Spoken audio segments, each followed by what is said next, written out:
BJP ने छत्तीसगढ़ के लिए अपना घोषणा पत्र जारी किया है। इसको मोदी की गारंटी नाम दिया गया है। अधिक बात करने के लिए हमारे साथ विजय बघेल जी हैं। बघेल साहब, जो कि घोषणा पत्र समिति के अध्यक्ष भी थे, क्या सोच करके इसमें मोदी की गारंटी नाम दिया गया है? क्योंकि अभी तक जो ये गारंटी शब्द है कांग्रेस, आम आदमी पार्टी की ओर से इस्तेमाल होता था।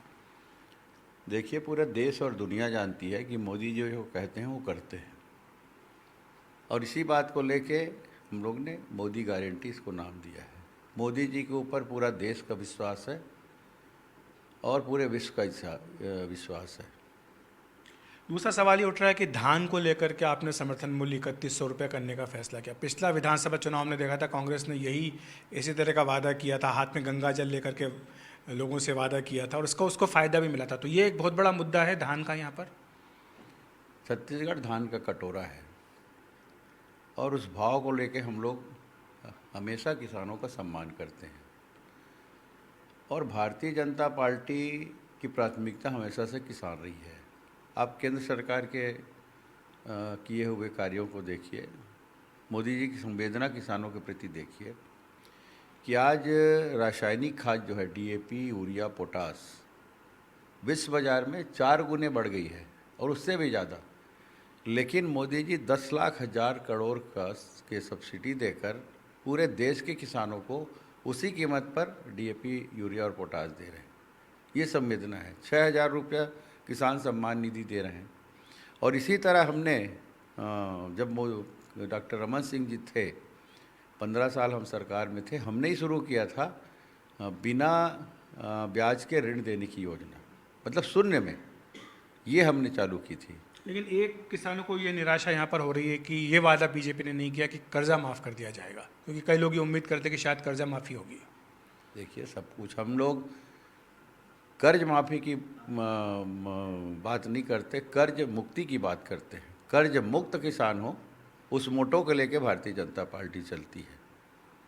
दिल्ली में एक बड़ी चर्चा है आपकी हो रही है, क्योंकि आप सांसद भी हैं, आपको पाटन से बीजेपी ने विधानसभा का चुनाव भी लड़ा दिया। वहाँ से आपके चाचा मुख्यमंत्री भूपेश बघेल वो चुनाव मैदान में हैं।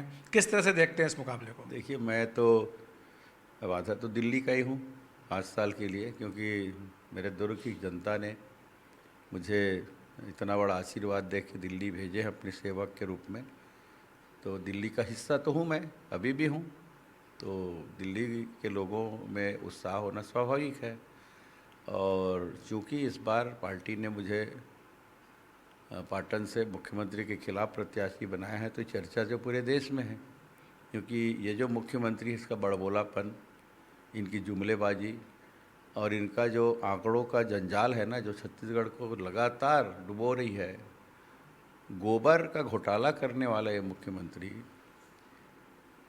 घोषणा पत्र वीर मुख्यमंत्री और हर वर्ग को छलने वाला मुख्यमंत्री, साथ ही साथ पता नहीं कितने और मैं क्या क्या जोड़ूं इसके लिए। और आपके तो चाचा भी हैं वो रिश्ते में, आप एक बार उनको हरा भी चुके हैं। खैर, वो तो भगवान का बनाया हुआ रिश्ता है।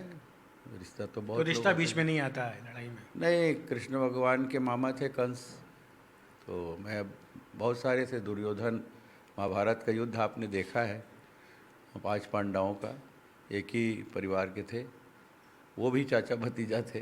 बहुत सारे और हैं, इतिहास में बहुत गवाह हैं। तो क्या रहेगा पाटन में? ये जो है अधर्म और धर्म की लड़ाई है, असत्य और सत्य की लड़ाई है। क्योंकि भारतीय जनता पार्टी सत्य पे काम करती है, कांग्रेस पार्टी असत्य में काम करती है। झूठ बोलना, लोगों के साथ फरेब करना, लोगों को धोखा देना और इनके चेहरे पे सीकन भी न आना, ये जो पाप है ना, उस पाप को हमको धोना है। तो क्या रहेगा पाटन में नतीजा? पाटन में जीत रहे हैं और दीवारों में लिख गया है, वहाँ का नारा बन गया है, अब की बार चाचा पर भतीजा भारी, ऐसा है। पाटन का नतीजा जीतेगा भतीजा, ऐसा सब वहाँ पे दीवार में लिखा है। बहुत बहुत धन्यवाद आपका। तो विजय बघेल जी, बीजेपी की घोषणा पत्र समिति के अध्यक्ष तो हैं ही हैं, साथ में पाटन से मुख्यमंत्री भूपेश बघेल के खिलाफ चुनाव भी लड़ रहे हैं, जो कि रिश्ते में उनके चाचा लगते हैं, और साथ ही दुर्ग से बीजेपी के सांसद भी है। तो एक ही साथ कई सारी जिम्मेदारियां, और कह रहे हैं कि किसानों की कर्ज मुक्ति की बात कर रही है बीजेपी, किसानों की कर्ज माफ़ी की बात नहीं कर रही है। तो ये भी एक देखने की बात होगी कि इस पर छत्तीसगढ़ के किसान अपना क्या फैसला देते हैं। रायपुर में कैमरा पर्सन संजय कौशिक के साथ अखिलेश शर्मा, NDTV इंडिया।